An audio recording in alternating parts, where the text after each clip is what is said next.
Okay, awesome.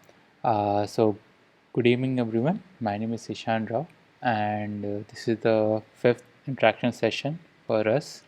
Uh, so, as of now, few of you, or I think most of you, are following the content with respect to from last 3 4 weeks. So, we will say this session will be uh, the the last in the terms of basic things. That's why I want to introduce the mathematics aspect to it. Till this session we will be using all the basic we will be discussing what we have discussed, the basic building blocks, and what we are going to discuss till now is going to be used for the upcoming neural network architecture, like the words that you might heard of: recurrent neural network, convolutional neural network, and all that, right? So we will start with the basic aspect of this, and we will continue we'll continue with this book. Building on this block, you will get some pre-intuition or pre-assumptions which will be following towards the building of the actual neural network. Okay, that being said, this session will be typically math heavy, uh, or some derivation part with respect to it, where we were going to discuss the back propagation, because that is something it we eventually which you're going to see in all the other learning algorithm from now onwards. Whatever the complex learning algorithm will be there, you're going to see from there. So I just want to recap that part once, maybe in an hour or in an hour and a half. Follow that, I will share the code with you, where instead of writing the code already has been written, and we will just discuss how we can code it and how you can play with that code and try to understand the network on your own in a better way while playing with that flow. Okay, so that is the pre-context of this. So the mostly it's we will discussing with mostly the partial derivatives and derivative with respect to the how updating of the weights and biases is going to happen. Mostly we'll talk in terms of the weights. The same principle will be applied to biases as well.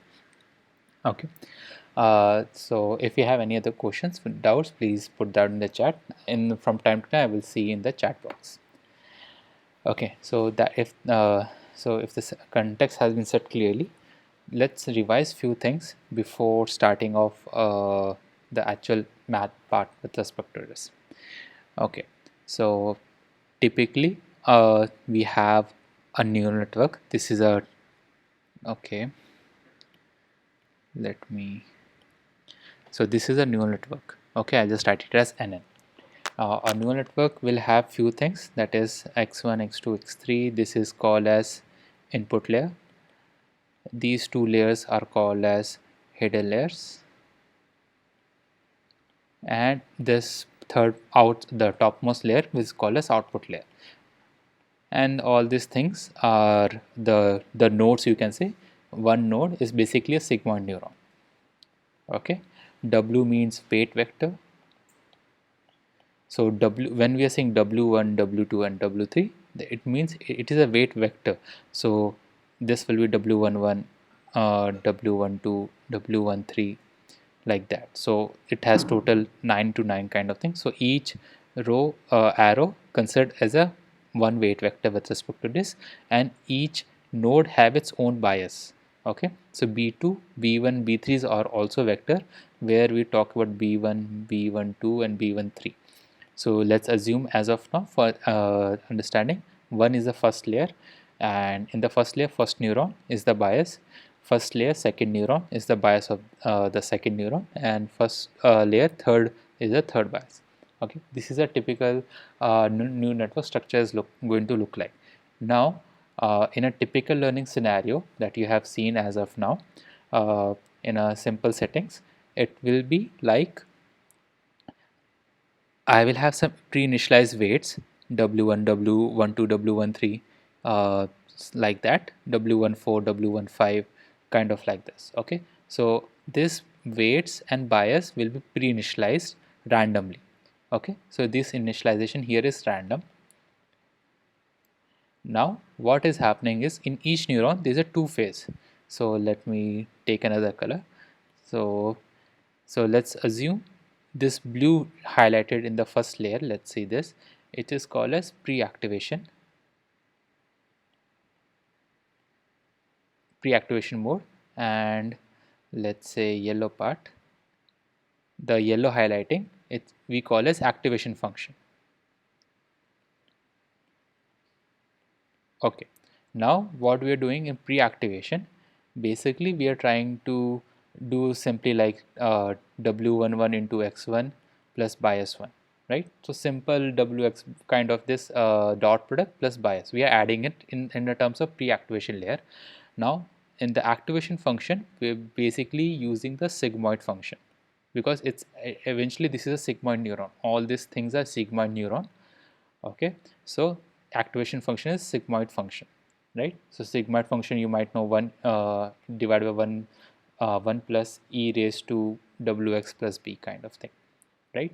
So let's denote it. So a1 is called as pre-activation, h1 is called as activation for that particular layer. Similarly, a2 is the pre-activation with respect to the h1 as an input. So h1, when we say h1, h1 is also a vector which we will call as h11, h12, h13. That is first layer, first neuron, first layer, second neuron, first layer, third neuron, like that. Similarly, a2 is also pre-activation values for with respect to that. Now, what you are doing, what you have seen in feed forward network, basically that you have some weights, you will apply in certain formula, and after applying certain formula, you apply a sigma neuron functionality here, and you get some value. So let's suppose you're getting for h1, let's say 0 0.8, 0 0.9, 0 0.1, kind of like this, right? So this values you are getting as after certain computation. Now what you're going to do, again this w2 weights will be there for where these three neurons will be go down to second hidden layer and try to connect with each of the hidden layer, right? Now, so what is happening, that neuron 1 from layer 1 is going to going pass through to all the neurons of layer 2, hidden layer 2, right? So once you're trying to get it, you're going to now here, instead of x1 as an input, here you will give 0.8 of h11 as an input, and again you're going to pass through this, and again this some pre-activation activation will come into picture, like this, like how you're seeing a hidden layer. Now once this hidden layers are done, something interesting happen in the terms of output layer, where output layer will also contains the pre-activation aspect and activation aspect, right? But interesting part will be this pre-activation will be same as what we have seen, right? So it will be one so it will be like w, let me change the color. So it will be like w31 into h21, something like that, and b3. Some kind of pre-activation function will be written here in pre-activation. But in the activation function, you have heard, now you already have the term of uh, cross entropy, not cross entropy. You might heard of uh, the terms of exponentiality, right? So where in the classification aspect, when you're going to do the classification aspect, there you going to put the word, what is exact word, okay, so you will try to calculate the entropy functional with respect to it. So you will say that whether it's log of y cap or log of 1 minus y cap, right? For the class 0 one, considering it's a classification problem, you're defining the function based on the last neuron. So here whatever the sigmoid function that you have carried as an activation function, here it will come down to loss function with respect to it. Okay, now whatever the loss function come into picture, you get calculate some value. So let me go down. So let's say in the output layer you get some values. Okay, let's say it says y cap, y, now typical y is a truth value, this is a ground truth, okay, or you say ground truth, and y cap you get as a probability distribution. Let's say if it's a binary classification, 0 between 0 and 1 class, y can be 0 and 1, but here you can say 0 0.7, 0 0.3, that is class 1 has a probability of 0 0.7 and 0 has class 0.3. So this is called as predicted value. Okay, so this is called as predicted value, right? Now, you have, till here everything is fine. So feed forward network, what we have seen, that you will to calculate like this. Okay, feed forward network calculate like this. So what it will do, again you will do a certain called as epoch. Again the weights will be changed, so change weights will be changed with respect to w, let's say w12 minus, this is called learning rate dot delta w12. This is a typical uh, updated equation, right? Now we have seen that there's some formula with respect to how to calculate this delta W2, and you might heard that delta W2 will be calculated with the perspective of gradient descent as a word, right? And a lot of mathematical aspect will come into picture, right? Now the question we should arise in a typical thing, the natural question should be arise that now when you're saying the term epoch and you're updating this weight somehow using calculating using the term called gradient descent, how are you actually updating it? Are you again going back to starting back to zero? So that means now here I found some loss at the output layer, some loss is there. So am I going directly back to the again to the near the first input layer, and I am updating w1 w2 w3 kind of like that? This I will update this layer, then I will update the second hidden layer, then I will update the output layer. Am I again going back from bottom to up, or am I going from top to bottom? So these are two different aspects, right? So how actually we're updating it? That's a natural question that we have to ask, right? So question is, how are we updating the weights? That means how we are updating is using gradient descent, you get some values. Now weight values are there, you don't have problem. Now the question is, are you going bottom to top, just like how the how this what we say uh, typical feed forward network is happening? So are you changing the weights from bottom to top,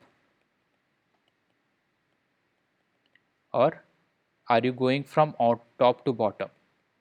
That means how your calculation is actually happening. Are you going from output layer to the input layer, or input layer to output layer, right? This is the typically two scenarios are coming to picture, and we are actually coding it also, right? Here the actual concept of backpropagation will come into picture. Why backpropagation? Because we know that once we have a loss function, based on the loss function we'll update our parameters, right? So this is typically fine. Like we know that after we check the loss function, we update our w and b, and once these two vectors or matrices are updated, again we are going to going to check that what is the loss function. So it is a to and fro thing, right? It's a to and fro is happening. But how the back propagation come into picture, this is what the discussion is going to be look like. Okay, now before going to this and telling about how we can do that, to give, instead of directly giving an intuition with how the back propagation come into picture, in simple terms you can just tell that yeah, it is happening that from bottom to input. This is the first option. That is, in back propagation you are going to update the weights by looking back. So you will look back output layer, again you're going back to the first hidden layer, uh, again you will go back, and then you find okay, there are more layers that needs to be computed, so you're going to check that. And till the point, this is an input layer, suppose this is an input layer, so you will trace it back. Okay, so this kind of thing, which is general intuition, this is like this is what happening in the actual practical scenario. Okay, so before building up the intuition with respect to the how actually you're going from backward, and why do you need to go by backward, why can't you, so once you know that the weight vectors of all the in between layers and have updated, why can't you directly jump and okay, now you say that w vector has been updated, b vector has been updated for all the layers. Now let me go back again from the start and again look at the input layer and again adjust the value. Why that is not feasible, or why we need to look at why this is a more preferable method. Okay, we will look into that. Okay, so as of now, for back propagation, you are updating the weights, you are doing it already from the starting. It's just that now we are bringing this concept more concretely, more precisely uh, into the picture. Okay, so if this is how, if this is convinced to you that from output layer you're going down to input layer and updating the weights by looking each layer one by one, this is a back propagation in a simple sense. Okay, now we will see how mathematically we can do that. Okay, now let's assume that so we will take step by step thing. So what first we will do, we will take this, let's suppose we have to update the w22 vector. Okay, so what w222 is like, so w22 will be like, this is a second layer. Okay, second layer, second neuron, second neuron from first layer. Okay, so this is a kind of terminology. I will again repeat back, but just to give you overview what we are going to do, we will take this as a simple thing. We will see how using back propagation we'll just try to update this simple one vector, that is in this case w222. Okay, once we get that like this, we will see that how it is going to influence the final output, the output vector. Okay, once we able to do this, once able to convince that okay, this weight vector updated and this is how it's forming a relation with respect to it. Now what we have to see another part is, if I'm going backward, I have to trace it back certain aspects. That means, let's suppose I have to play with, I have to update the vector w131. Okay, now what I am finding that from x1 to I'm going to this third neuron of the hidden layer, and from there I have to update the weights of both the neuron on the output layer, right? So I have multiple paths, so I have two paths there. So how I'm actually updating, if I'm going from top to bottom, how I'm actually updating these two values. That means if you're going to see this, you will assume, naturally you will assume that there lots of computation is happening. So how can we reduce that part? Okay, that is something we are going to see, and once we see it mathematically, we will again properly, we will try to discuss with respect to how the back propagation will work in the context of in a simple scenario in this case. Okay, so we will see this part and we will try to give you proper normal intuition without any mathematics. We will just establish that why back propagation is useful to us. Okay, so this is the context, and let's start with again here. Okay, so before giving that aspect also into the picture, I will just try to introduce you few concepts uh, which should be handy to you in the terms of calculus. Okay, so that is basically called as derivatives, partial derivatives, and the chain rule. So let's look into it. So some basic concept I want to just introduce you says that when we are just trying to do certain computation, you should not be you should it should not go over to your head. So even if you're not able to get it fully, you will get some basic understanding of what is actually happening during the mathematical derivation. Okay, so basic calculation, we are looking from the derivative perspective. Okay, so in a simple setting, so you have seen some function already, like you have seen e raised to x as one of the functions, x square as one of the function. You might have seen 1 plus e raised to minus x. Now x can be anything. Let's say these are some common function you have seen. Now if you have to take a derivative with respect to that, now why derivative? Because when what derivation is actually doing, that it is trying to break down your whole function to simple steps, okay, in the basic functions. And when the whole this model is you're going to see, it will be a combination of very composite functions. So what do you mean by composite function? That is, it is a combination of multiple functions. Okay, so let's say if you like w1 h1 plus b1, this is one function, then w2 h2 plus b2. So I'm just trying to give a simplified analogy of what composite function should look like. Okay, and then when you're trying to update a vector of delta w, you have to you have to make a derivation with respect to this, and this kind of complex function will come into picture, and over the period of time lot of complex functions will come into picture. So that's why derivative is taken just to find some basic minimum value for this delta w, which we can utilize to update the actual weight vectors. Okay, now this is the, so these are the some of the common functionalities you can do into picture. Now for this directly, if you have write e raised to x by dx, you can if you know derivative, it directly output like this. So if we have dx square, this x square is a function, and you doing the derivation with respect to the x as a variable, you can get as a value of 2x kind of thing. Okay, maybe in this case, if before going this, let's say if you want, if your function is fx is 1 by x, okay, so what so derivation of dx by 1 by x is 1 by x square. Okay, so these are some basic derivation. Now what we have to see, the concept of chain rule. Okay, so our task would be to bring our functions to certain basic terminologies like this, and then compute its derivation, because that will help us to give a better understanding. How do we do that? Let's take this as an example. I did as a box. So assume we have a function called x. Now if you do negative operation to this, it will convert to minus x. Again it will convert, if you apply exponential operation to it, you will make it e raised to minus x. Okay, now if you have, let me add here, if you add addition of 1, so you can write 1 plus 2 e raised to minus x, okay, as a node. Okay, and if you again apply inverse function over it, so it will become 1 plus e raised 1 plus 1 divided by 1 plus e raised to minus x.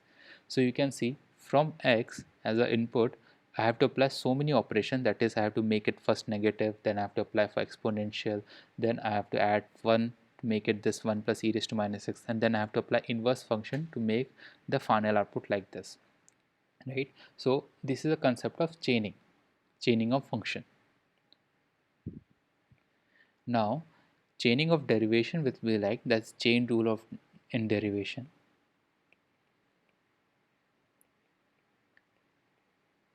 Means like, what I will do, I will just name them into different kind of functions. So let's say instead of writing minus x, maybe I will write a1, e raised to minus x I will write a2, this is a a3, and this will, let's say, a4.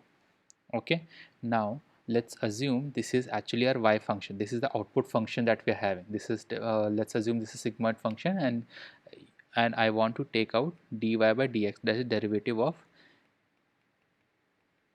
like this. Okay, so what I can do, I can divide this dy into multiple chunks of the individual functions. How can I do that? So what I will do is, let's say your a4 is like this, right? Instead of a4, let's write like y.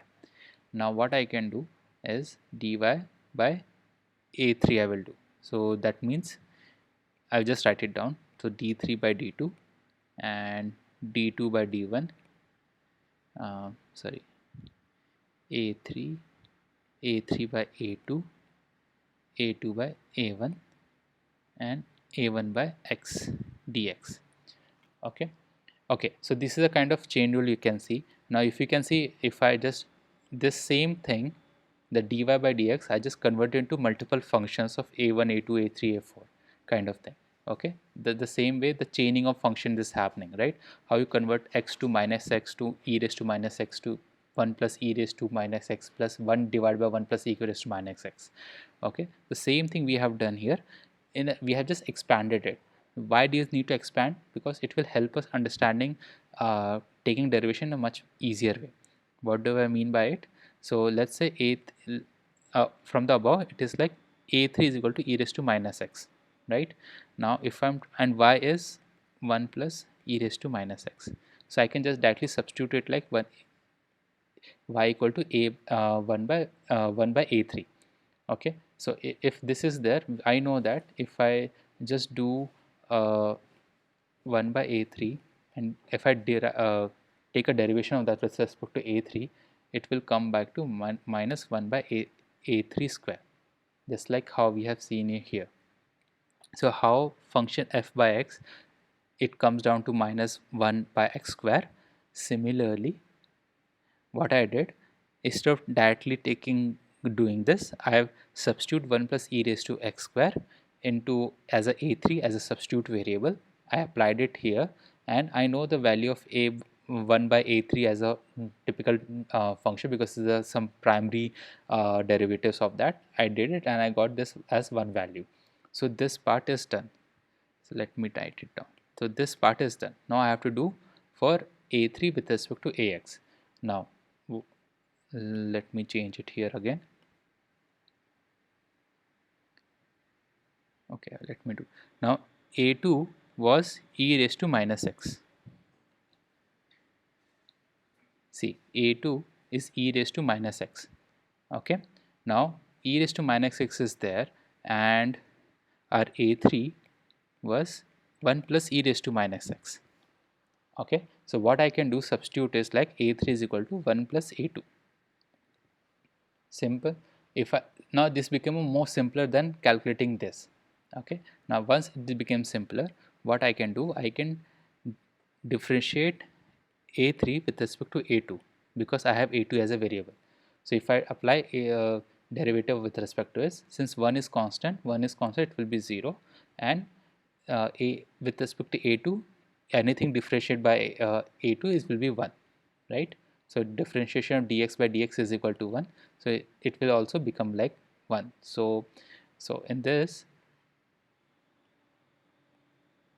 okay, sorry.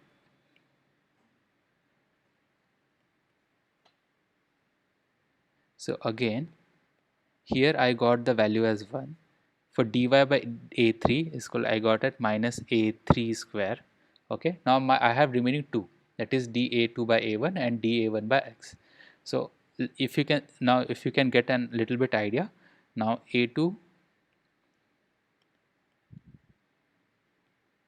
is e raised to minus x, okay, and a1 is respect to minus x.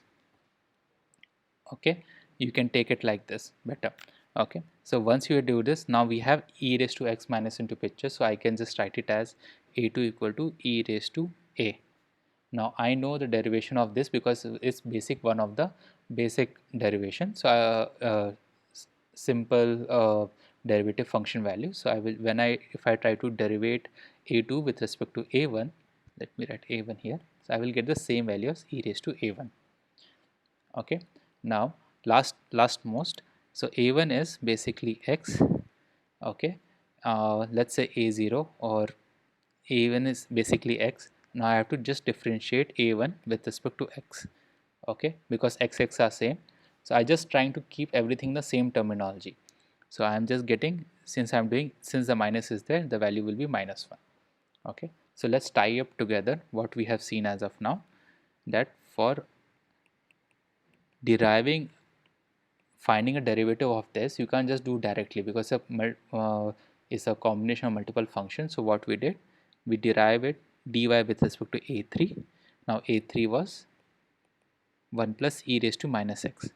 Then we derive a3 with respect to a2. Now a2 was e raised to x minus x, so we just take just one single component from that. Now a2 with respect to a1. Now now in e raised to minus x also we have one component called minus x, so we taken out like that, and then a1 by d raised to x. So this is a proper chaining rule, and if you want to see that, since we want to achieve dy by dx, even if you cut down like this, you will eventually find dx by dx as dy by dx as well. Okay, so this is the thing. Now let's put all the value together. So we found from dy by da3 was minus a3 1 by a3. Now da3 by da2, it was 1 value, and da2 by a1 is like e raised to a1, and d by ax is minus 1. So this is the value we got, and if you substitute all the values together here, so let's put it here. So a1 is minus x, so e raised to minus x, and this minus minus will cancel, and a3 was, sorry, a square, not a cube, so it will take 1 plus e raised to minus x square. Okay, so this is a typical chaining of a derivative. Okay, if if you're not able to understand, I would uh, I want you to, after this class and for better understanding, please understand the chain rule of derivative. Okay, for a simple derivative, how we're bifurcating one function into multiple states. Once we do that, we can apply this such that we can get to the basic functionalities where we can do proper derivative rules. Okay, so this is a chain rule of derivative. If this is something you able to get down this as a rule, this part we are going to apply in towards all the finding of gradient descent that you're going to do for that. So for each hidden layer, activation function, pre-activation function, we are actually going to apply partial derivatives. What is partial derivative? Partial derivative is simply like, so in a simple partial derivative, in a okay, let me say what is derivative. In derivative, you have only one function with one variable, that is e raised to x. You have one variable only, right? But what if you have a function called fxy, which is called x square plus y square? Okay, then you can't apply dx directly because there two variables are there, right? So what you will do, you will do this fx with respect to fxy with respect to partial derivative of x plus partial derivative of xy, x raised to y, sorry, not plus, into. So this is a kind of chain rule that you are having. So you're just trying to bifurcate that. One time I will do partial derivative with respect to x variable, and one time I will do partial derivative with respect to y variable. So this function is called dou. Okay, so this is the partial derivative with respect to it. Now if you understand, this is something we are going to apply everywhere. Why? Because now when you saying w as a weight vector, okay, it has multiple values. So let's say w11, w12, w13, w21, w22, w23, w31, w32, w33. Okay, so let's assume there's a neural network of three uh, neuron in each layer. Our topmost is output layer, bottom is input layer, and this one middle one is hidden layer, right? When we are trying to calculate the weight vectors, because we have to update each and every vector, every vector is is related to the value of x, and bias is related to that. So each each component of a w vector is actually in itself is a function, right? So it's itself is a combination of multiple other factors like input and the biases. That's why when we are going to calculate and update the vectors, we have to calculate each and every component of this weight vector. Okay, so we will show for one example, one or two example will show how for updating one single vector, how much calculation we can do, and how we can, at the end of the day, we can try to summarize it. Okay, since lot of calculation is going to happen, as you have seen earlier in the chain rule itself, for simple function called 1 raised to 1 plus e raised to minus x, you have you have to divide the function to at least four different types. You have to make a small part of that, right, to get to the final output of e raised to minus x plus 1 plus e raised to minus x whole square, right? To get this value, you have to divide this function, one simple function, into four parts. Similarly, when you're going to do compute for weights and biases, it will be much more complex function, because it has contains sigmoid neurons at the end of the day. So it has lot of computation to come into picture. Okay, so once you get understanding of how partial derivative mean by how you're taking derivation with respect to each and every single variable which is involved in a function, that is one thing.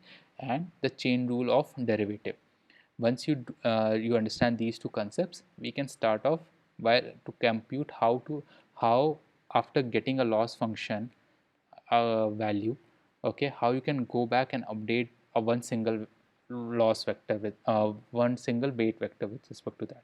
Once we get this understanding, we will go back to see that how multiple weight vectors can be updated simultaneously. Okay, Okay, so let's start with one vector, that is, let's try to understand that how to update this w212. Okay, so what w212 means? 2 means this is the first layer, this is second layer, okay, and this is the third layer. So 2 means the second layer, 2 means second layer, okay. Now 1, it is coming from, 1 is the position, in this case, that it is getting output from one input, that is x1, and it is the second neuron. Okay, this is second neuron, this is second layer, and this is the input that is getting from here is the first x1, that's why it is got 212. Okay, if you're not able to understand notation, that is totally fine, but let's see that what happens actually to compute this vector. Okay.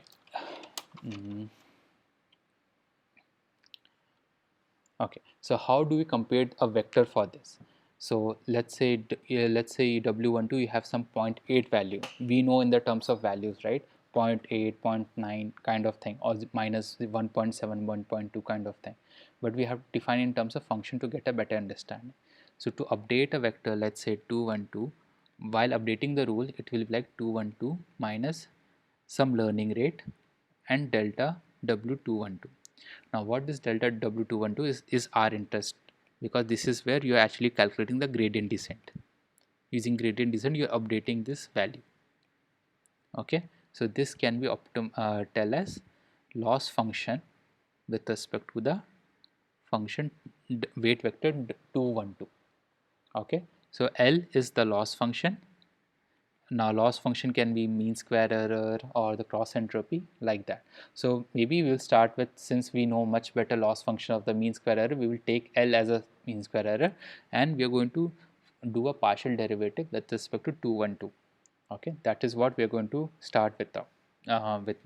So our task is to update a value. We have to find delta w212. Okay, now to find 212, we have to differentiate the loss function with respect to this vector which we want to update.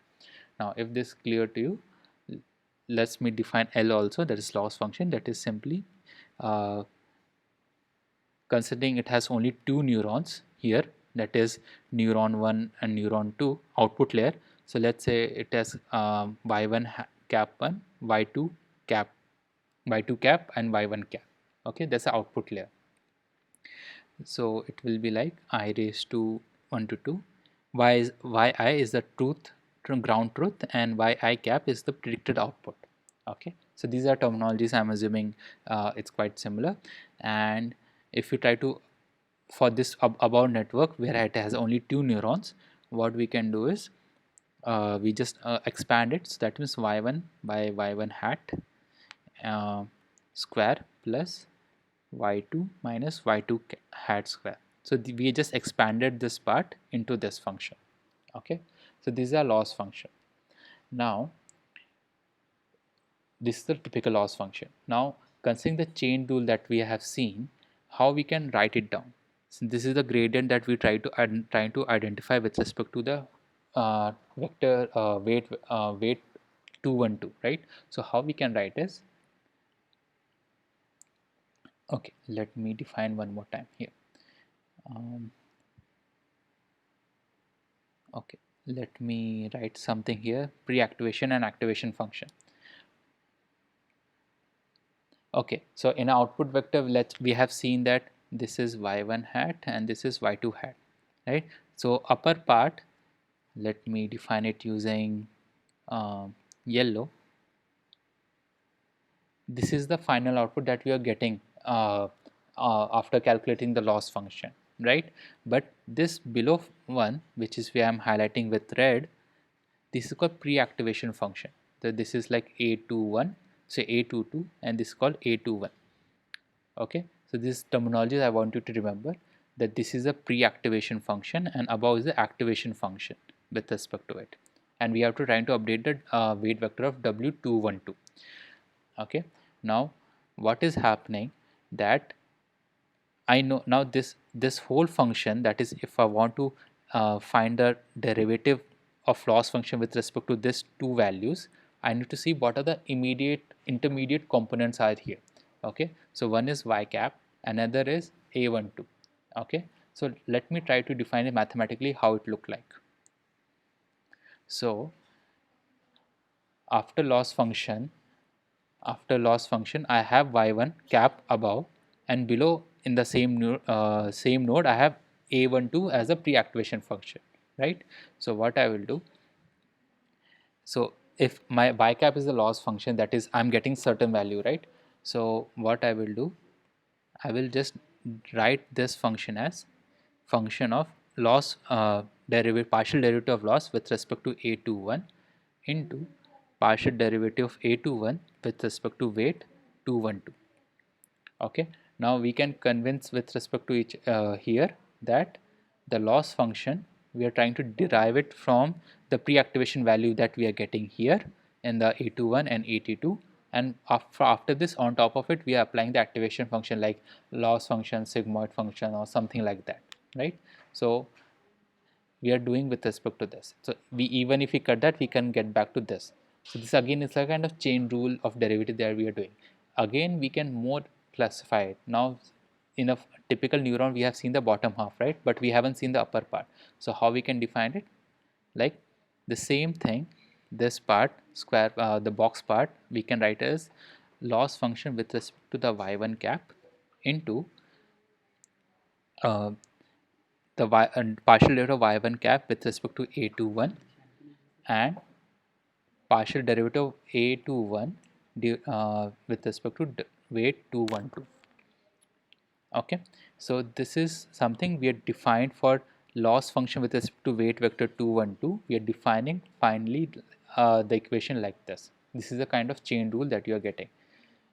Okay, so what is again is happening, you're dividing the main function that you want to achieve the partial derivative, you're dividing into sub functions. So these are function 1, this is some function 2, and this is function 3. What you're going to do eventually is you're going to find the values, some terminologies of each of this partial derivative, put that, and that whatever the values will be there, in that some numerical value be associated with it. So you're just going to associate that value with respect to this function. Okay, so what those values are, we are going to derive as of now. Okay, now so let's start with this. So let me write it here again. So for finding the weight vector w12, we have to differentiate it with respect to loss function, because eventually we're finding delta w with respect to the loss function only, right? So we have distributed it as delta 1 with respect partial derivative of L with respect to the y1 cap into partial derivative of y1 cap with respect to a21 with respect to, that is the lower bottom half that we are talking about. Okay, and partial derivative of a21 with respect to the weight vector, that is 212. This is what these three values, if we are able to identify, our task is more or less is easy with respect to it. Okay, and just to give you just a future better intuition to this, what we are going to calculate here, the same procedure we will calculate for all and each and every weight vector. Okay, and there are a lot of similarity to this, so just keep in mind that once able to understand one part of it, that is what we are trying to derive right now, you can replicate the same thing in you can replicate the same thing for other neurons and other weight vectors as well, and biases as well. Okay, so let's try to understand once this simple example, how you, for a one weight vector, how can identify the gradient descent value using this using the chain rule. Okay, and this is a partial derivative. Now let's focus on first part of the right hand side, that is loss function with respect to the y1 cap. Okay, now we have seen that loss function of y1 cap is y1 minus y1 cap whole square plus y2 minus y2 cap whole square. Okay, so this is the loss function that we are identifying. Now we have to find the derivative with respect to y1 only, since therefore this this part will become as constant because here there's no component of y1, so there's no y1, so we will take it directly it as 0. So we have to identify, now we have to find derivative with respect to this only. Okay, so again let me write it down here. So delta y1 L divided by delta y1 cap will be written as y1 minus y1 cap whole square. Okay, now for this example I will just show you again how to derive this part derivative using chain rule. Okay, so how you can do that is, we have y1 cap, this is with respect to this only we are deriving, right? So what I will, so if you apply a negative function here I will get minus y1. Okay, so this part I found. Now if I again subtract it using y1, so I will get this function as y1 minus y1 cap, and then I will apply a square function, so I will get y1 minus y1 cap whole square. So I divide the whole this function y1 minus y1 cap whole square into three parts. Okay, so let's say z1, this is called z2, and this is called z3. Okay, now so if you want to write this whole function, let me write it down here. That is z3 with respect to dz2, dz2 with respect to dz1, dz1 with respect to dy1 cap. Okay, now z3 is the same equation that we are finding, that is y1 minus y1 cap whole square.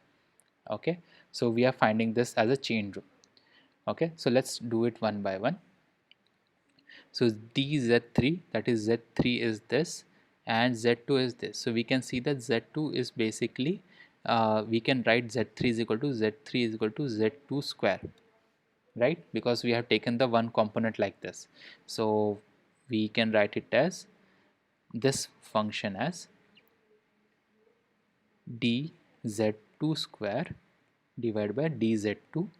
Okay, now and dz2 is this and our z1 is like this, so we can write it as dy1 minus z1 sorry plus z1, and we can write it with respect to the z1. Okay, and finally z1 is this and y1 cap, so we can write d minus y1 cap divided by d by y1 cap. Okay, I hope you are able to follow through this chain rule with respect to this. If you have any question, please type that in the chat. I will just look out after this derivation.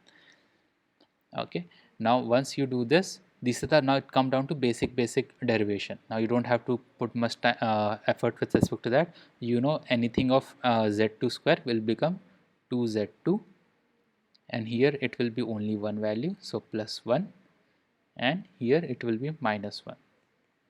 Okay, and if you try to expand it, it will be z2 is y minus 2, if you expand is minus 2 y1 minus y1 cap. Okay, so eventually dl by d1 y cap, it is actually equivalent to minus 2 into y1 minus y1 cap. Okay, so this is a partial derivative, that is you're trying to get it. Okay, I hope you are able to follow that the derivation of a simple chain of rule of derivative. Okay, you should learn how to divide a function like this into multiple parts and then have a partial derivation with respect to it. Okay, so my mistake, it is not d, actually it's all partial d, so it's not d, it should be dou, it should be function like though. So don't take d, instead of d you take it as function, so because the equation matters here a lot. Okay, so now we got, in our quest of understanding, sorry.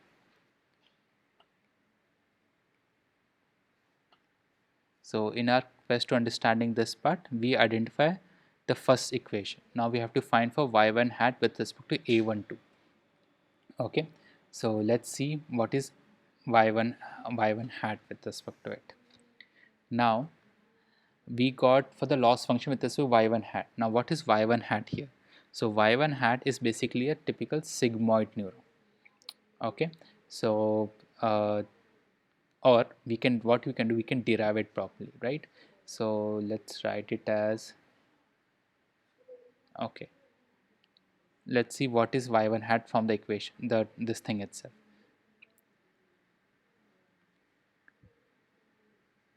Let me erase this. Yeah. Okay, so what we are finding is y1 hat, okay, it's a combination of the output that you're getting here, this one, okay, y1 hat is a combination of a21 and a22. These are the pre-activation function with respect to it. Okay, so we have this function with respect to a1, a21 and a22. Okay, why?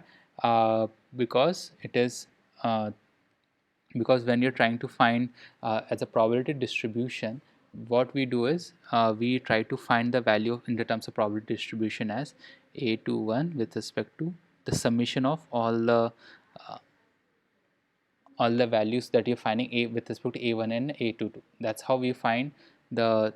Okay, let me look out the terminology exactly what I'm trying to say here. That will be much better for you to understand it. Okay, uh, okay, so just give me a minute. I will just tell you the exact terminology I'm looking out for. mm, yeah, using softmax function. So this is a softmax function eventually. This is the word I'm looking out for. Okay, so what you do is, if you have seen the feed forward network, at the last layer before applying the loss function, you do something called as softmax function. So the y1 will y1 cap will be equal to e raised to a21 using with the actual value through which it is getting affected, divided by e raised to a21 plus a22. So this is a softmax function. Okay, so this softmax function is equal to y1. So now our task is to find a y1 cap, the partially of a y1 cap with respect to a21. Okay, and our a y1 cap is basically the softmax function of with respect to a21 into a raised to a22. Okay, now we have this as a function, and our task is to find the second terminology with respect to the weight vector, that is uh, ay1 with respect to a21. Okay, now we have to find this value as it is. So let me define it how you can write the same equation as it is. So what we can do for our convenience, let get it into a simple sigmoid format. How we can do that? We can do a raised to 2 plus e raised to a21, e raised to a21 plus e raised to a22, and what I will do, I will just add two equations here, that is I will divide and multiply and divide by a raised to minus a21. Okay, so I will just divide and multiply to it. This is for our basic convenience to convert into a better format.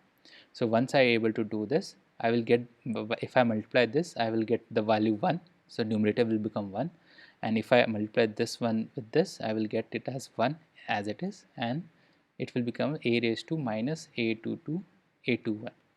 So if you have seen this equation, it is something equivalent to sigmoid function, right? It's equivalent to sigmoid function, and we are going to utilize our understanding of sigmoid function to derive it.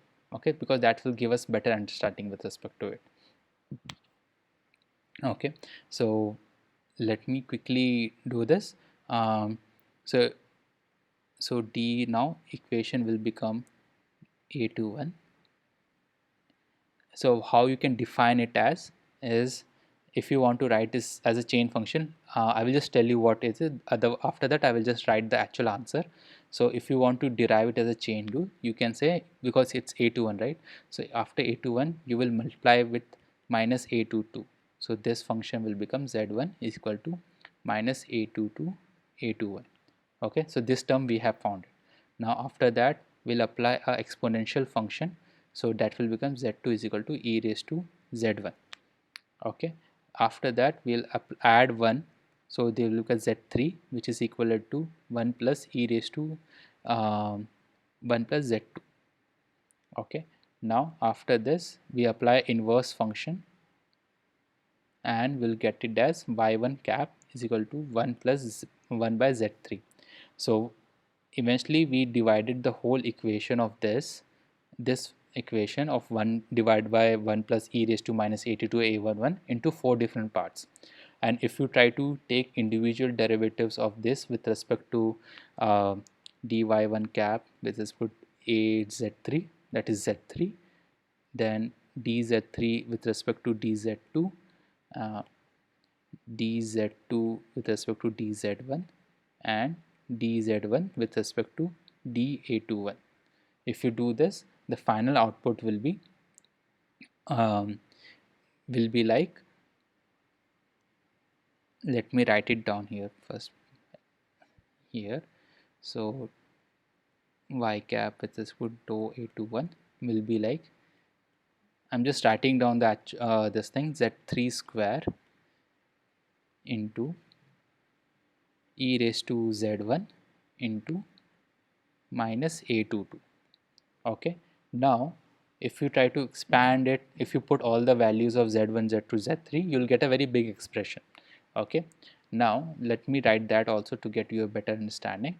So this minus minus will be cut off, e1 plus e raised to a22 a21, this is a square, so I'm just taking one equation here. Ez1 is also same, so e raised to minus a22 a21 divided by 1 plus e raised to minus a22 a21 plus a22, say minus a22. Okay, now this one is basically a y1 cap. This one that we are finding here, this one is actually equal to y1 cap, right? That's how we had defined it earlier. So we can write it as y1 cap. The whole equation we can derive in terms of y1 cap and minus a22. So this is what we got with respect to dou of a21, y1 cap with respect to dou a21. So all this equation come down back to this again back to the some simple equation, that is y1 cap into 1 minus y1 cap into a22. a22 is the activation value whatever we get it through the when we are putting the values. Okay, now the last part remaining in this, okay, I hope I can't add it new. Okay, uh, let me write it down. Okay, so last part is this, let me write in different color, that will be better. That is da21 with respect to say dou of 212. Okay, so we have seen here, so this part is also done. Now remaining is a21 with respect to dou 121. Okay, so this will come back to, so how a21 is actually defined, that is we have to see. Now typically a21 is defined by the weight vectors. Let me go up again. A21, let me take yellow. Okay, yellow. Okay, this A21 will be defined by all the 4 neurons. I'm trying to highlight with yellow, if I hope you'll be able to see. If let me change it to blue better. So I'm highlighting with blue. So all the A21, the pre-activation function will be depend on the all the neurons from the last layer. Okay, so how we can write it down as, we can write it down as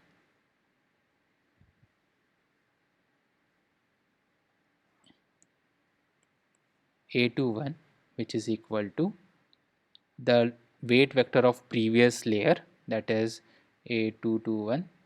Oh, something has happened.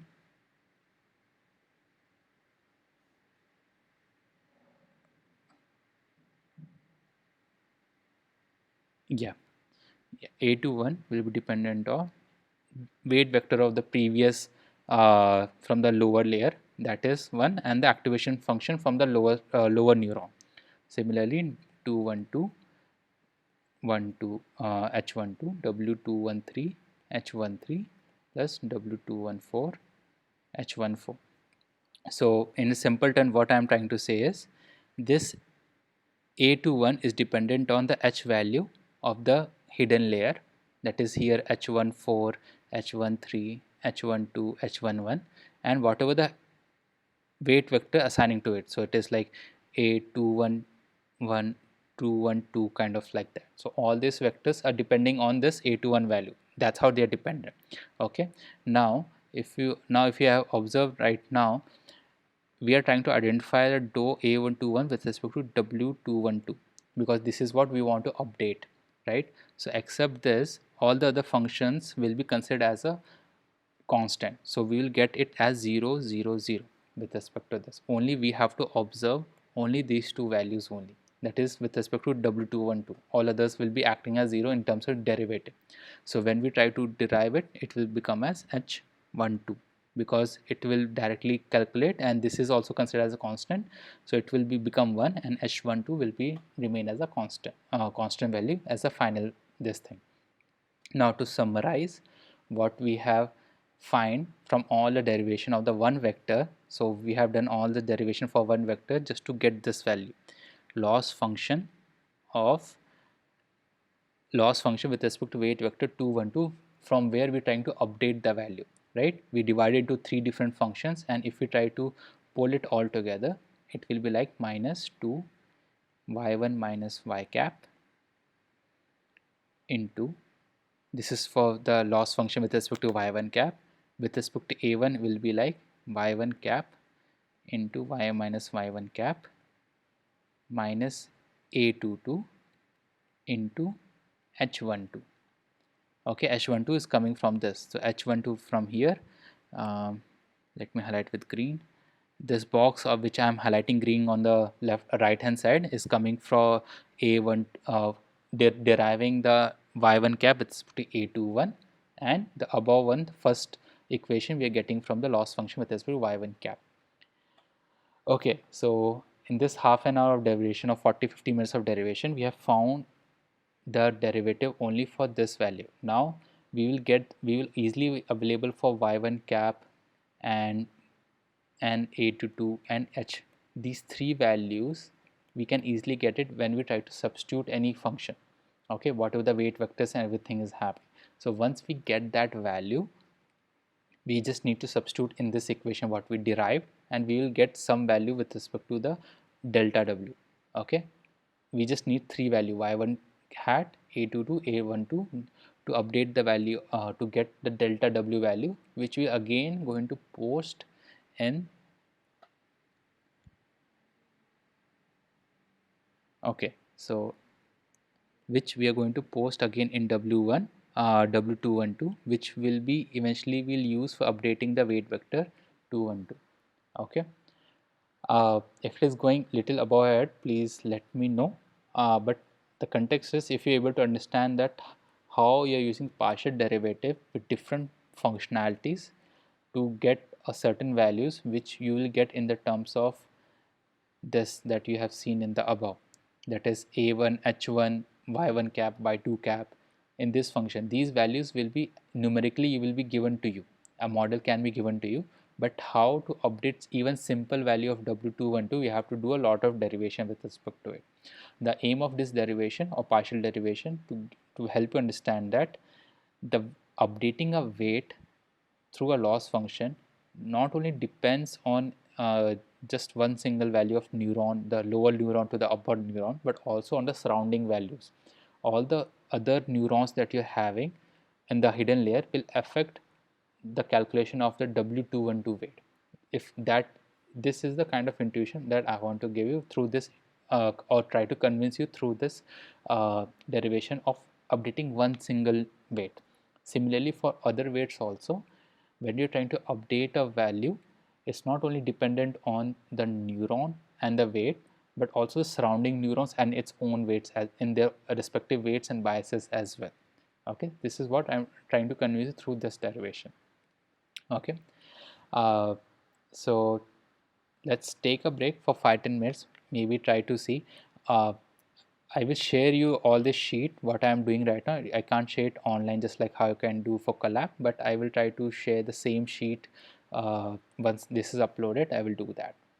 Okay, so let's take a break for 5-10 minutes, and no, let's come back by 7:15, and I will try to give you the way we have updated for 212 one vector, how we can do, I will just give you intuition rather than derivation, or how you can do for multiple paths. Like how you can, this is a once, even for some single weight update you have to do lots of calculation. How you can do in the case like this, where to update 131 you have to take two different paths. So how can you do that? This is what we are going to discuss. So one question is, do we calculate loss for each output neuron separately? Yes. So once, okay, so I will give you the intuition maybe after this part, that why do you need to calculate loss for each output neuron. That is much better. That will give you much better understanding. Even because in a multi-class classification, binary it is okay. You find for one loss, you can automatically by -1 you can find the loss of another neuron. But in a multi-class classification, you have to identify for a loss for each and every new output neuron, and how it will, you have to trace it back to the input layer. You have to trace it back to the input layer, and then we have to again calculate based on the values that you're getting with all the derivation you're finding it out. Okay. Uh, Okay, maybe I think it may be little math heavy. Just bear it for maybe 10-20 minutes with respect to it. I will give you this one more intuition with respect to how you have to do for the cases where you have multiple paths. I will just give you proper intuition for this. After that, we will see the code, and that's how we will end the session. Okay, so by 7:15, please come back here.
Yeah, so welcome back.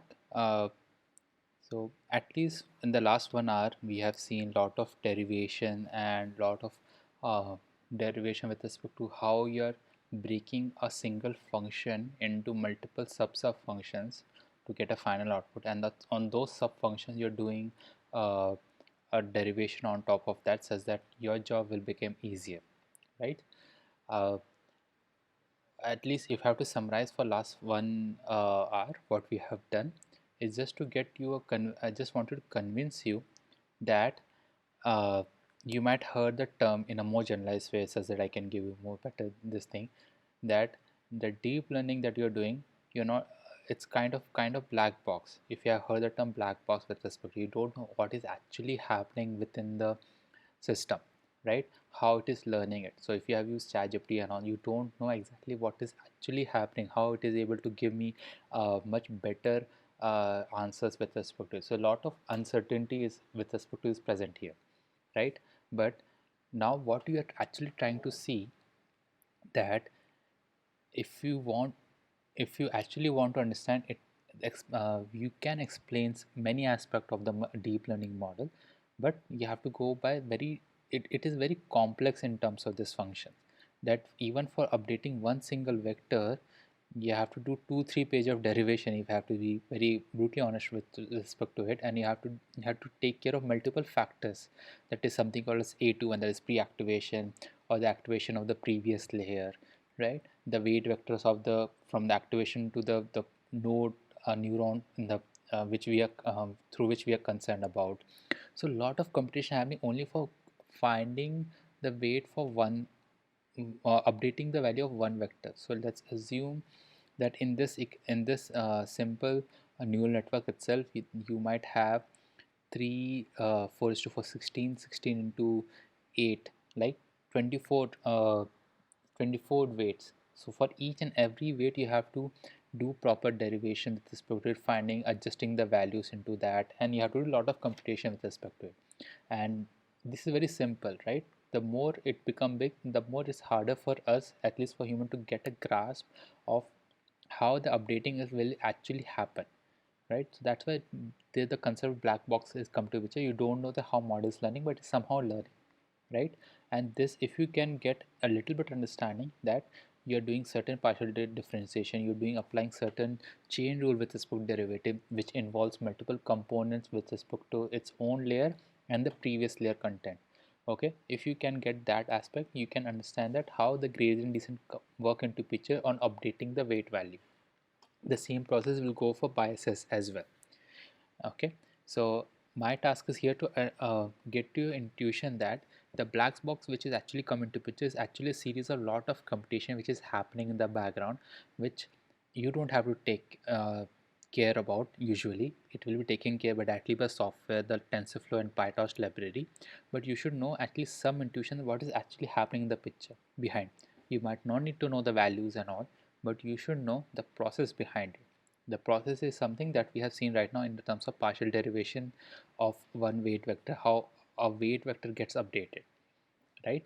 So this is the kind of I wanted to convince with this fact that lot of computation is happening just to update one vector for one epoch. So when we are saying that we are running a model for 200 epochs, 20 epochs, 100 epochs kind of thing, each weight getting updated 200 300 times, and in single updation lots of computation is happening. So that much of high amount of computation is happening, and that's why deep learning models have so much heavy computational resources. Okay, it's not something we can say that it just happened like this. Lot of derivations happening in the picture, lot of computation happening in the picture because of lot of this thing that you have seen just now in last 1 hour. Okay, so I want you to convince with respect to this. Another point I want you to convince that for one vector updating, you have seen one simple line, right? That from for find W212, you just have from one hidden layer, you have to go to the output layer, right? So this is easy to maybe easy to grasp with respect to that even for this you have a lot of computation. But what about layers where you might want to go to the output layer, but you have lots of hidden layer in between? So let's assume this W131 to update this vector of weight vector or weight value of W131, first you have to go to the first hidden layer.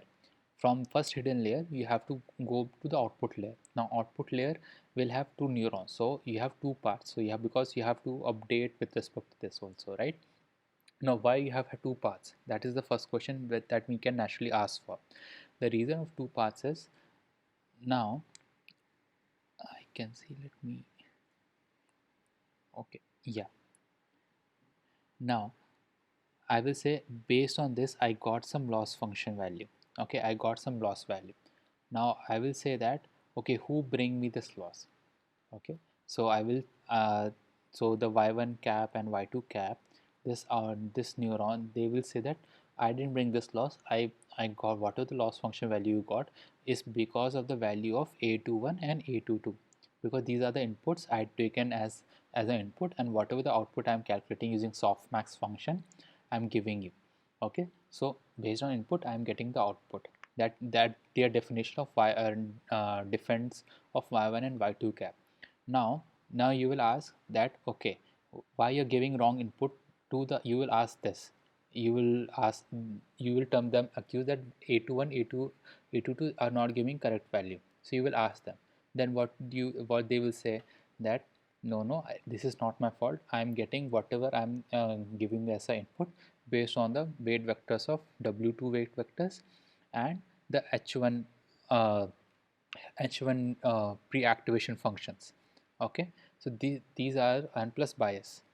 So uh, these are the inputs, whatever the inputs I am getting from w2, w2 and h1, that is w21 w22 w23 kind of like that, and h1 h2 h3 for each of these neuron, whatever the values I am getting, I'm adding with the bias and I'm giving you this. So you should ask this weight vectors and h1. So they will try to defend themselves like this. Now again h1 will say that, no, h1, they will say, I am a sigmoid neuron, and I am also getting input based on the values of a1 pre-activation function that I am getting, that is a1, a11, a12, a13 kind of like that. Okay, so you may again ask them that why you're giving me wrong input, then you will go back, maybe go back down to w1, that is the initial layer of from input to first hidden layer, and they will say that, okay, yeah, there's a chance that I'm giving you wrong inputs, so please change my value. Okay, so that's how you're trying to deduce it, try to define it from where it actually might get wrong. Okay, so that's why you're doing, this is the concept of backpropagation come into picture. So from here, from one neuron you will try to find that, okay, for to get to 131 I need to find the value from here. Now I will first accuse this third neuron, the first layer, and I will say that, okay, you are not giving me correct output, give me correct output. Then you will say, okay, I am also getting the output from w31, so I will trace back to w31. Okay, that is the one way of accusation you can find it out. That's why from output layer to go down to third layer, third neuron on the first layer, I have to trace it back. Okay, because 131 is into the quotient, that now I have to find out how and why 131 can be updated or can be improved, because I identify that 131 is the accused and it's not giving me current input. Now it's my task to update this value. Okay, so how I can find it? So again, the concept is similar to what we have seen earlier, that now I have multiple path into picture, that is from x1 to third neuron, w31 is there. Now from third neuron I have to go to y1 cap and I have to go to y2 cap. So I have two path available, that is one leads to y1 cap and one leads to y2 cap. Okay, so I have to compute for both of these things such that because it is giving me wrong value, and y31 is the accused one, which is not which giving me wrong input, right? So I have to calculate for both the path. So how can I do that? So let me write it down here. So when we are trying to find the find the value with respect to the any weight vector we have want to update it, so we will say that w1, if I have to update, I will say w131 minus learning rate and w delta w131. Okay, and my interest is finding this delta W131, which is basically we find it using gradient descent. So this is the gradient descent we found. So how we find it? We write it as that to improve the loss function, since my culprit is W31, so I will try to derive, I will do a partial derivative of loss function with respect to W131. Now I know that it's not easy because lots of in-between function come into picture, and this is the kind of focus I want you to bring in to find the multiple path. Now you have to divide into multiple function. I will say that the loss function will be divided into A13 into A13 W131. What do I mean by that? So I am saying that this value, the third neuron has this value of A13. So first I will try to derive the loss function with respect to A13, and I will derive, then I will take a partial differential of A13 with respect to partial differential W131. Okay, now this is something I can find it directly easily. Okay, but I need to focus on, now this can be further divided. Why? Because A13 again will get down to H13, and H13 will again get down to A21 and A22. So the multiple functions are coming to picture. So what I will do, I will again split this function to multiple functions. So what I will write it as, that A13, from A13 I am getting to two different paths, that is AH13 and let's say AH13, that will be much better, and A1H13 by delta A13 and A13 W131. So this is as it is, I am writing it off. Now what is H13? H13 is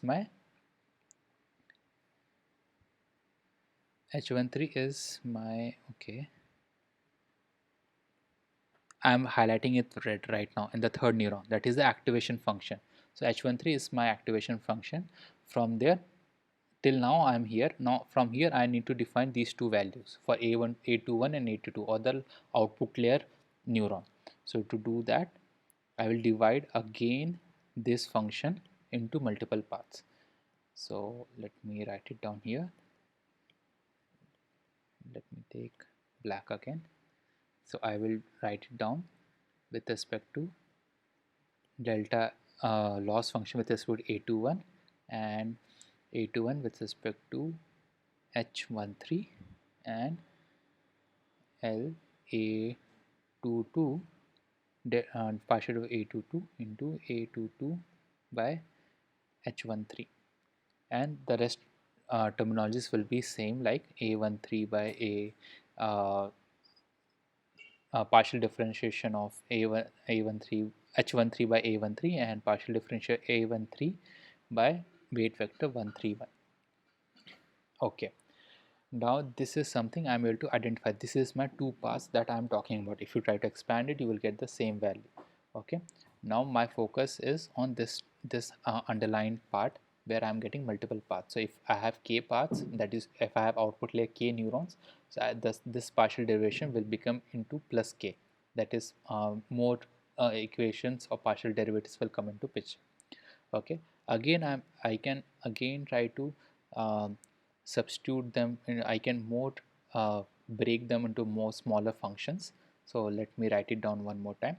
So I can write it with respect to y1 cap, and I will derive y1 cap with respect to uh, dou of a21 and a21 into h13.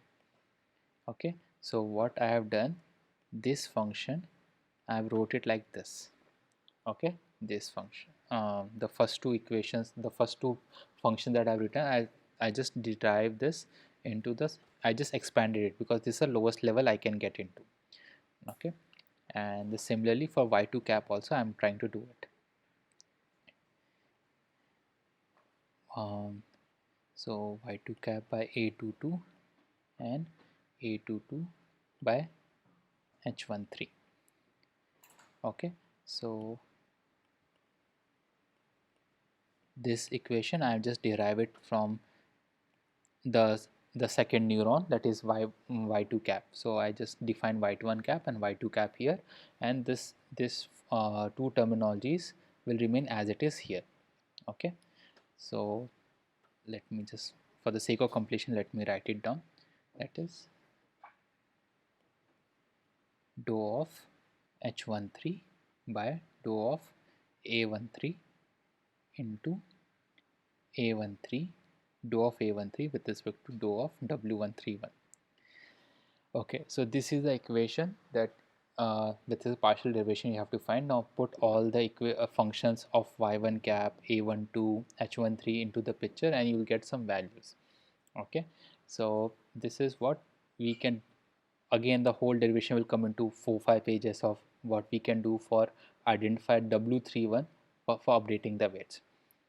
Okay, now what the kind of take, suppose you are not able to understand this and you're still finding it little more hard with this whole derivation function. So what are the kind of takeaways you can take away from here?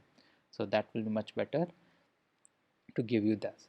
So what one thing you have to take into picture is that no matter how a complex function is, so this is, if you see this whole big equation and the above, you find a lot of parameters into coming into picture, right? Lot of partial data you have to take it onto the picture. So the kind of complex function is there, but interesting take is we can always divide this function to sub parts. So we can always compute the derivative with respect to any variable using the chain rule. So that's the first takeaway for you. So whatever actually updation is happening, that is what we call as gradient descent and all, where multiple parameters come into it. That is a21, h13, a22, y1 cap, y2 cap, right? w131. That too with respect to aiming, our aim is to find basically updating the weight vector 131 with respect to loss function. In within this thing only, we have found such a big equation. All these things can be computed simply using the chain rule. That's the first takeaway. Okay, now second takeaway is, now let's assume that I have already computed, let me clear the screen here once. Oh, okay, let me take different color, better.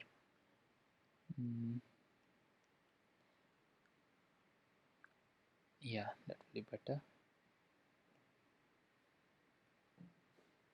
Okay, okay, now let's assume I've already calculated this part. Okay, now I have calculated for W31. Now let's suppose I want to calculate for the second neuron in the first hidden layer.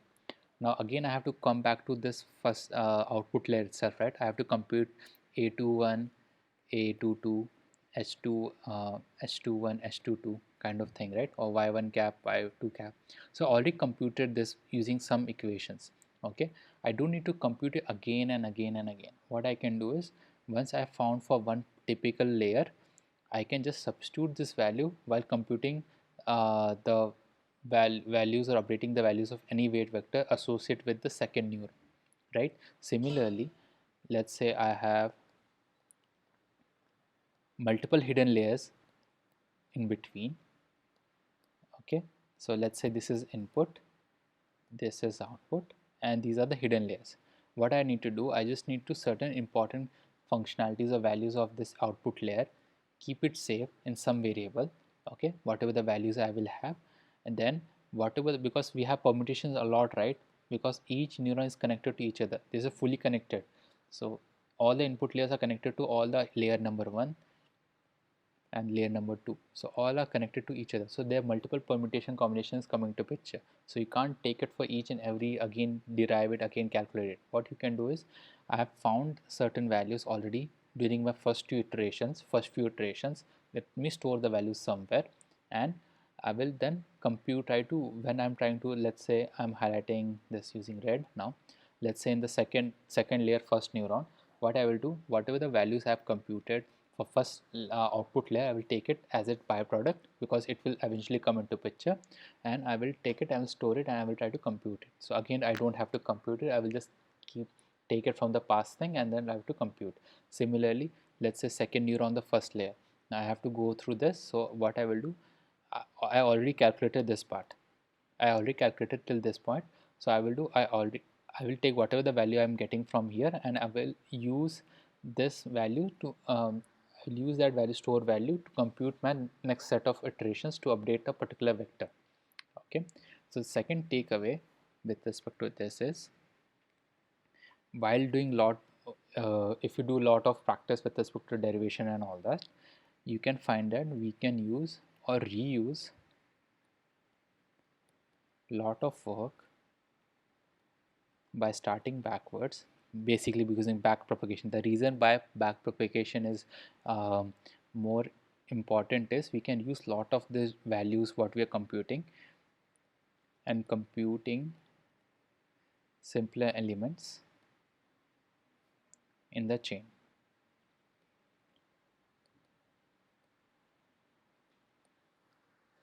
Okay, so these are two takeaways. If you try to get it from this, that will be much better. That is, the complex will become the function that you're going to see in the next few more upcoming this thing, convolutional network or recurrent neural networks and other transformers and all that, right? More complex function will come into picture, but the basic fundamental fact is that you can have, when trying to update a vector, when you try to update a vector, you have to find a gradient descent or maybe some other vectors to that.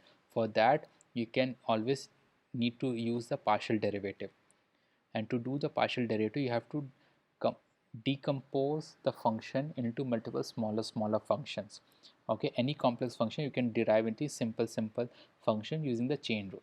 That's the first intuition. Second intuition is, when you're trying to compute all this stuff, it may look very cumbersome or very calculative and all that, but there's always a chance of reusability with respect to the values that we are calculating. Okay, even after this also it becomes a little bit complex when you try to actually train a model, because here we are dealing with 4 5 or 6 neurons, but an actual deep learning model, when you're trying to build it, you will be dealing with hundreds of neurons, 200 300 kind of neuron, right? The complexity with the input data will change a lot, right? There you can't keep track of all those stuff, but you try to get, you will get an intuition that okay, for each neuron this is how my weights are getting updated, this is the complexity is coming back to the picture. That's why it is taking a lot of time. So when we say it is taking a lot of time for each epoch, or it's taking a lot of time with this book, that the reason is this much amount of computation that we have seen as of now, it it comes into handy because a lot of combination the computer has to calculate off, right? That's why a lot of mathematics come into picture to understand, to make you understand that why deep learning is so complex with respect to when we try to deal with it. Okay, so that being said, this is the kind of backpropagation we have seen, that how updation of weight using backpropagation is come into picture. To summarize, in a feed forward network, in a typical feed forward network, you start at the bottom, you have certain weights which is pre-initialized, okay, as random. So it's a kind of random initialization. Based on that, you have something called as pre-activation, and there's something called as activation function, right? So you will compute all these values, and let's assume that all these neurons are typical sigmoid neurons. Okay, so all this function will come into picture, and you calculate all this stuff, and once you calculate the y1 cap and y2 cap, let's assume there's a binary classification, you get some loss value. Okay, till here the feed forward will come into picture, everything is fine. Now the backpropagation come into picture, where you'll try to identify why this loss is coming here. So what you will do, what you try to do here is that you will try to trace back, you will try to trace back to find that who is the culprit of giving me such high loss function.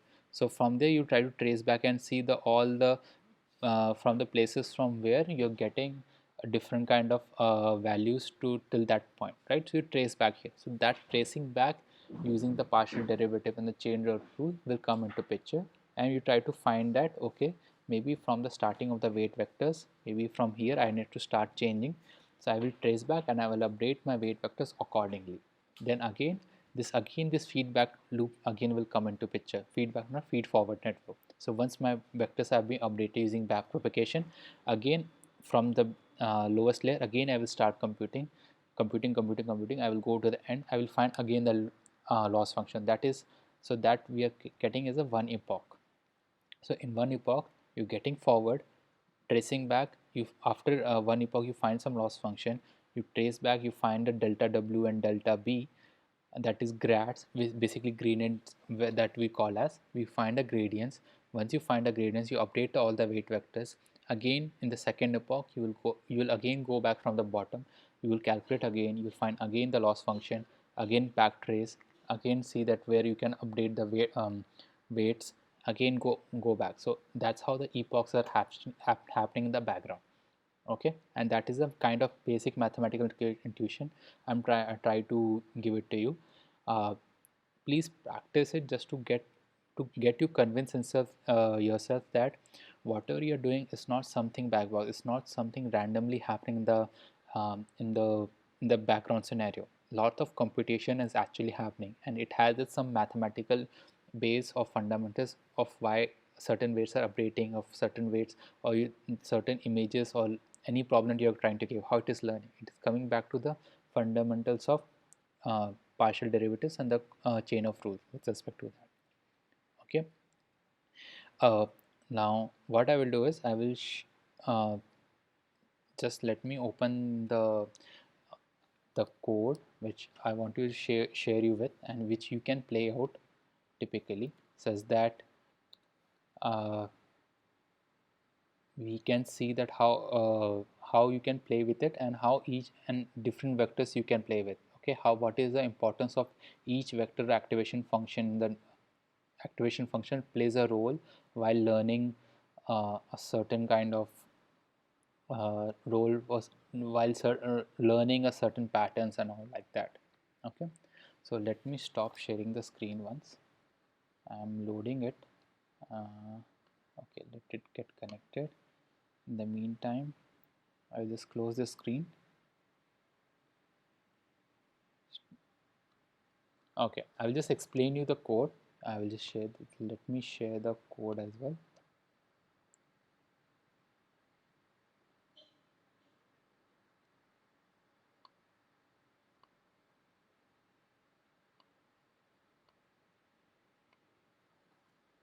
I am putting that thing in chat. Okay, now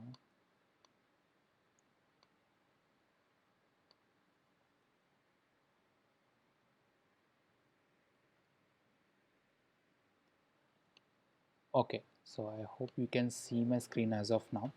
Okay, so what I'll just go through it, so maybe later you just try to read it slowly and try to understand the code. I'll just give you a overview of how the things are happening. Okay, so if we have seen the last class, we have generated certain class generate data in class uh, with points, and we have colored the data with 3 4 colors with respect to that. And then we will see that the impact of one single weight, we will just change one weight in the vector the whole network, and see how it is impact your accuracy of the whole network. Okay, and we will visualize it.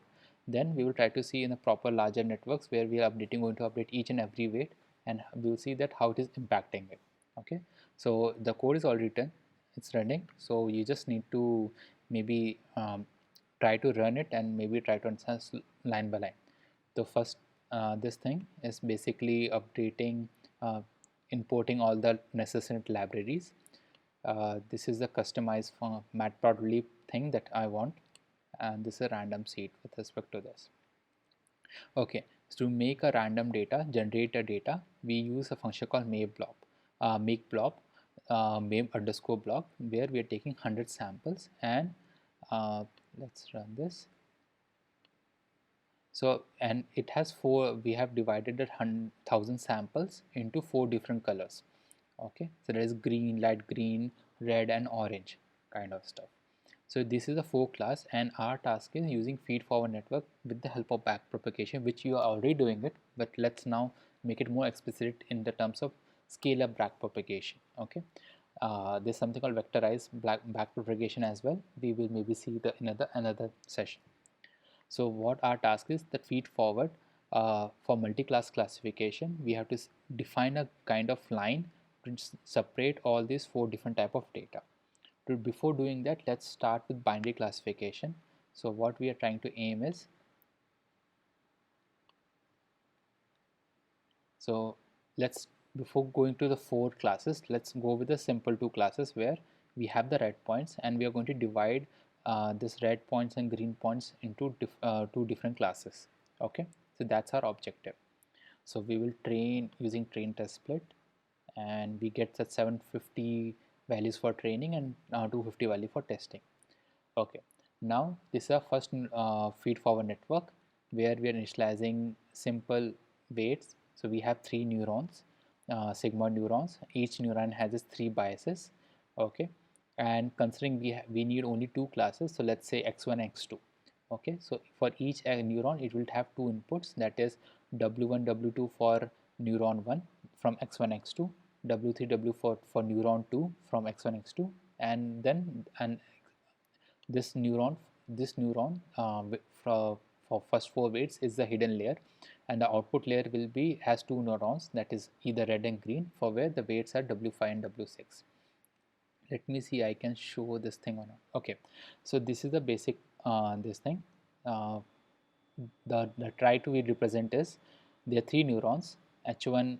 So you can see in the red color we have 2 inputs x1 and x2. We have 6 weights w1, w2, w3, w4, w5, w6, and 3 biases. So this is the basic neural structure we're trying to make it. Now our first task, what we have done is, in this first set of code, okay, we have defined the forward pass, that how the value of h1a1 will be get updated, and how you will get the final output in how you get the final output in terms of y. But now when you're trying to do a back propagation in this case, that means you're again, once you find this value and you will get some loss function. So our task is to update only one vector. So in this case, what we say, we will update only one vector, that is w1. That means out of all these vectors from x1 to neuron 1, this only we're going to update w1, and rest of the weights will keep as it is. We're not going to update it. So you want to see that how it is going to help us in reducing the improving the accuracy of the model. Okay, just we want to see that.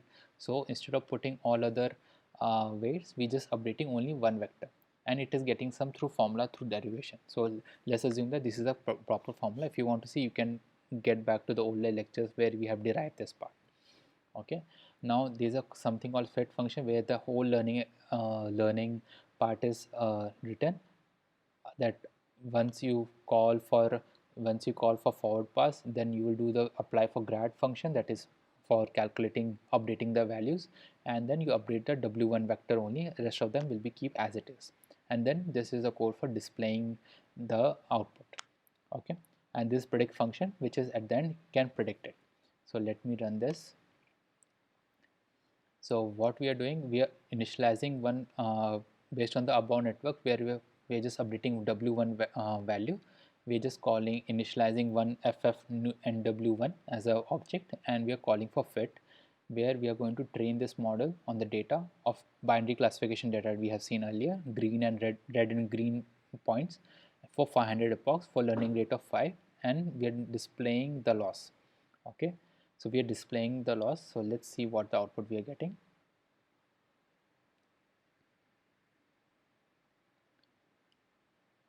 Okay, so we have plot 2 different plots. So I think this one I have to adjust, but the x-axis is the epochs, and in the two, this there are 2 y-axis are there. So in one is w1. So we are trying to see with respect to epoch how the value of w1 has been changing. That's the first graph, the topmost graph, and the bottom of graph is with respect to epoch how the loss function is calculating. In this case, mean square error. Okay, so if you can see, that till maybe 100 or 200 kind of thing, 250 epochs, the weights has been decreasing from 1.78, which might be randomly initialized, till 1 point with less than 1.3, right? After that it is getting converging, that is it's not updating more. The same thing we have seen here also, that for mean square error after maybe 150 epochs, the mean square error is not getting updated. So what the major point from this graph, you can identify that even though a weight, we can, okay, first conclusion is that updating the weight w1 is improving us to is helping us to improve the accuracy. That's the first point. That how we can say that it's improving the accuracy, because it is lowering down our loss function value, right? But we can also see that the values of mean square error, the loss function is not that drastic. So that is from 0.232 from where it's starting to 0.229, that is 0.03 updation is happening. So even though the weight value has been increasing to 200 epochs, the loss is not that much in decrease. So it has some w1 has some what's influence, but not to that extent. So that is one way you can see that. And what you can do is, after w1 maybe you can change this part of the code I'm highlighting right now in the grad, where instead of w1 just try to do for w2, w3, w4, and see the influence of each individual weight vectors on the loss function, the effect of changing the weight vector on the loss function. You can try it out. Okay, so this is the first point. Now what we are doing right now is, let's do it for full class. Now what we will do it for whole networks. We are going to update all the weight vectors and all the biases. Earlier we have done only updating one weight vector, and all the other biases and weight vectors we have kept as 0 or the constant value, right? We haven't changed anything, but here we are going to change. That is a typical feed forward network with backpropagation. Now this is the grad or delta value that we are finding, and this is derived using derivation. So we have written like this. Okay, so we have run this thing and we are updating, initializing this some random value, and after each epoch we are trying to um, finding the w delta b values and updating the weight vectors and the biases respectively, and we are showing the display loss. Okay, so you can slowly afterwards you can look at this code and you can try to understand it, what each line every says, but I am just giving you overview with respect to that. Now after this still here everything was typically normal that we have seen from last 2-3 live coding sessions, but here we are doing something else as well. What we are doing, after predict we are also trying to see the effect of h1, h2 and h3. So what are h1, h2, h3? h1, h2, h3 are basically the activation function of all these three neurons. So we are trying to see that we are trying to store the intermediate value of h1, h2, h3 and storing in an array, and we try to see that how it is going to affect our accuracy or the loss function with respect to it.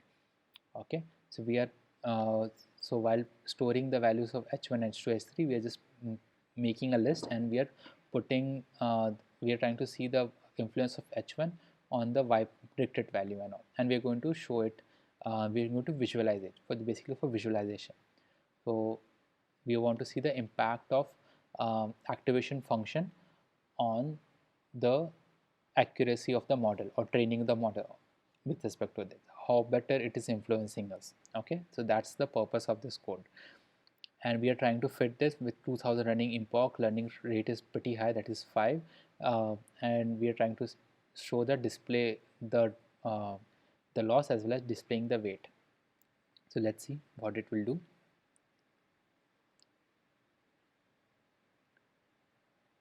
Okay, so what, okay, it is showing only one thing. Okay, let me go down to better here also, right? Okay, so this is the first graph that we found that it's a typical graph of mean square error with respect to epoch, that is till 500 it achieve a pretty good means loss value. That means our accuracy will be much better. Now we talk about the we have to see the influence of h1, h2 and h3. So we do that using mesh grid, plot contour, plot boundary. Okay, this is particular for visualization, so just let me just run it. Instead of explaining the code, I will just show you better. So what we want to see is the value of this h1, h2, h3. These are the activation functions. Okay, we want to see how it is how each neuron is affecting or creating a decision boundary. Okay, so the first graph is for h1, that is the first neuron in the neural network, and we can see here some kind of yellowish line here. If you can see my pointer are moving, so this yellow line is trying to separate the uppermost green points with the red points here. This is the first h1 neuron is trying to do. H2 neuron, what is trying to do is trying to separate the bottom green points with respect to the red points. That is the second neuron trying to do. What neuron trying to do is trying to uh, combine both the h1 h2 outputs and try to create a much more better boundary lines for separating the red and the green points. Okay, so what you can do as exercise, maybe increase the neurons and all and try to see that how each and every neuron is affecting the decision boundary lines. And if you can observe here, the width of yellow lines here and in h2 and h1 is pretty big. Okay, but in h3 it became very compact or small size with respect to the other neurons. So we can also see that uh, when it comes down to the output layer of neuron, it combines or condenses all the noise that they have find during their computation to give a much better output with respect to it.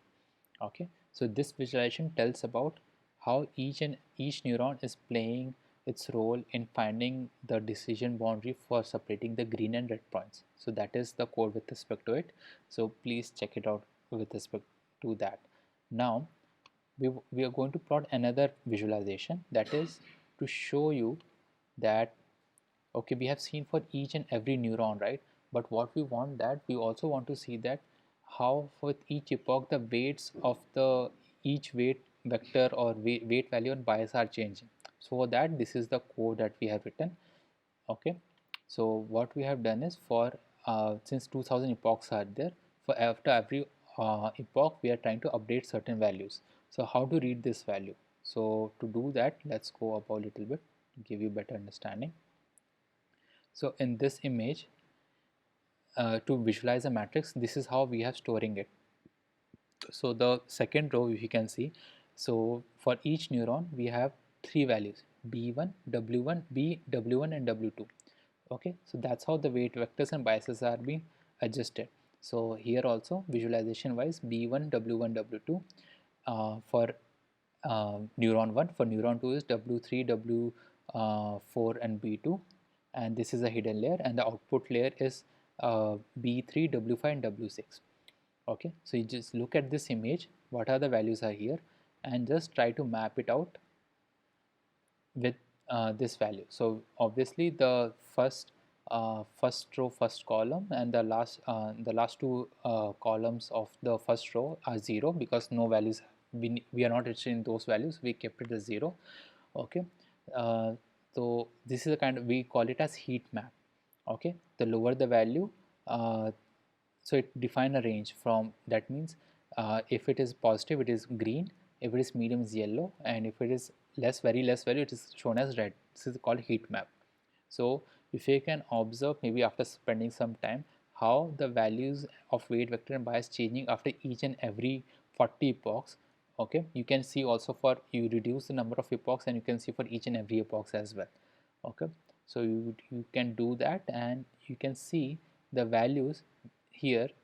If you can see the fourth column here, how it started changing from yellow and orange to red. So earlier it was minus 1.1, 0.001, which is near to 0, and how the value are changing to very red value, that is it's decreasing it by to minus 4.4, minus 2.2, kind of like that. So it keep on changing this weight vectors and biases over the all the epochs, and you can see that after certain epochs the value will become the values will not be changing as frequent as we have seen earlier. That means it's trying to stabilize, it's trying to converge to a particular values. This is one kind of visualization that you can see and try out for multiple these things. Okay, this code which I am highlighting, if you try to run it on your local system, you can get a proper GIF of all these things. So printing out, you can get a whole GIF of that. Okay.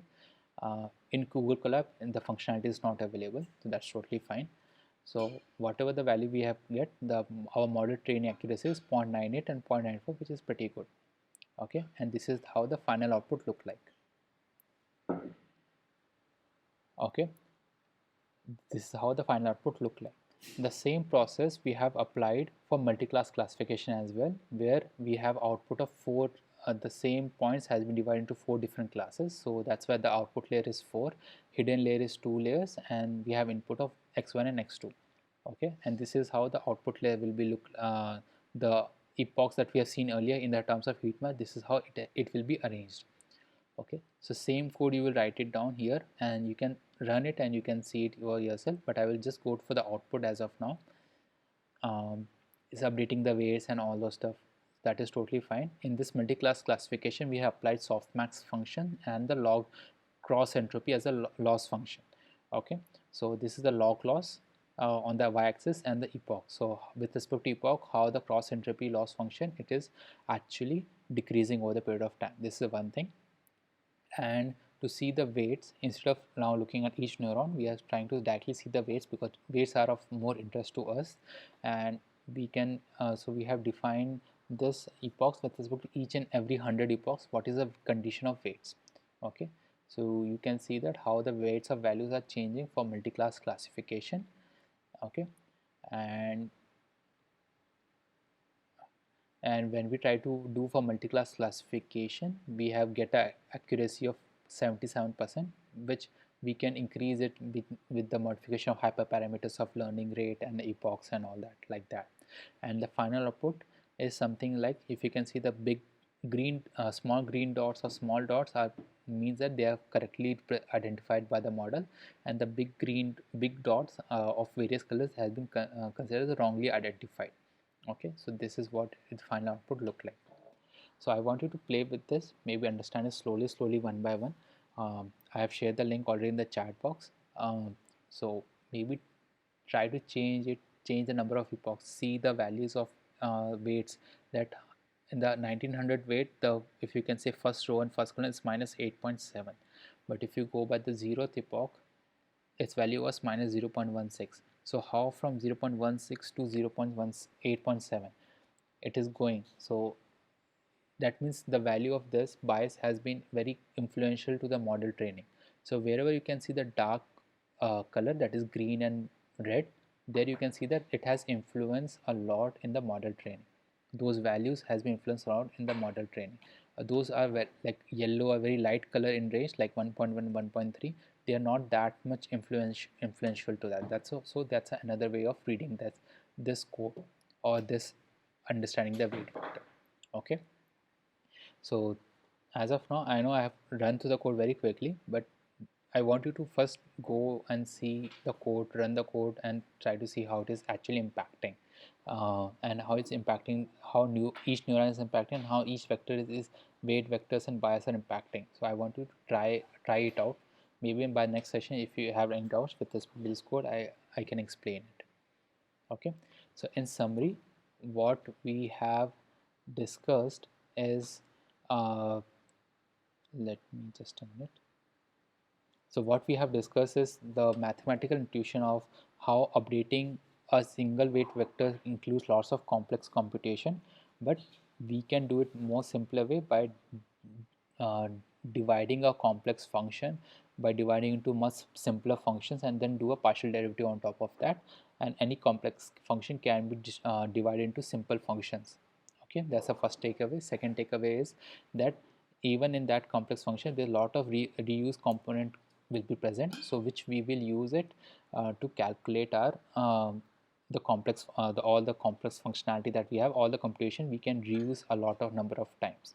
Okay, followed by the code, where the code in which you can visualize the impact of the neurons as well as the weight vectors. So that is, you can visualize it using the code. Please try spend time on that code, try to understand it. If you are not able to understand, please get back to me in the next session. Okay, so if I have any question, please let me know. Otherwise, the this thing is end from my side. The session is ending from my side. Thank you very much.